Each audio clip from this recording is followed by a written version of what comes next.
Century 21 et ses 915 agences immobilières au service de vos projets partout en France présentent Sud Radio Conseil de famille.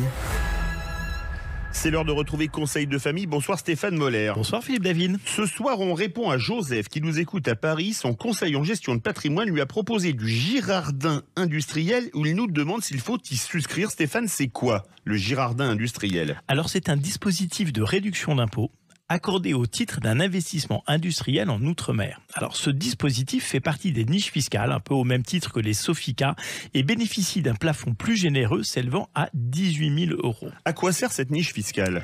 Eh bien cette niche fiscale a vu le jour en 1986, elle était alors basée sur la loi Ponce.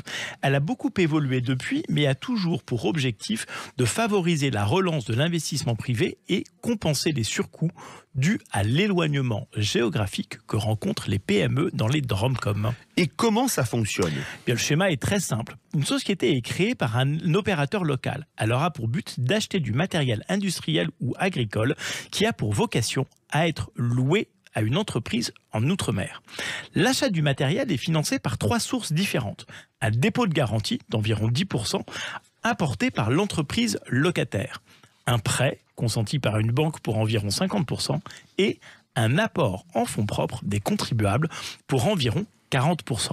Dans ce cas de figure, en échange de cet apport en fonds propres, le contribuable obtient un rendement qui peut aller jusqu'à 25% par an des sommes versées sur la forme d'un crédit d'impôt. Concrètement, comment se matérialise ce rendement? Alors par exemple, le 30 mars 2022, le contribuable abonde de 5 000 € à un fonds d'investissement dans les DROMCOM. Et au mois de septembre 2023, soit 18 mois plus tard, l'État lui restitue sous la forme d'un crédit d'impôt 6 250 €.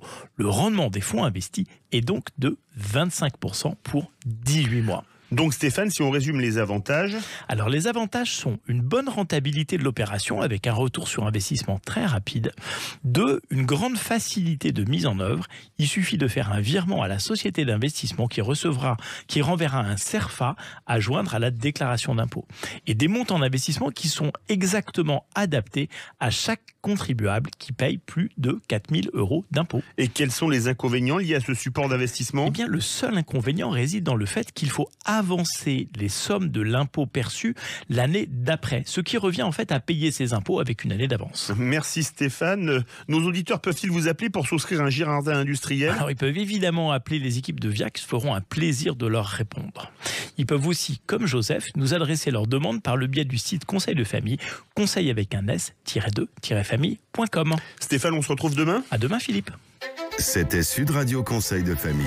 avec Century 21 et ses 915 agences immobilières au service de vos projets partout en France.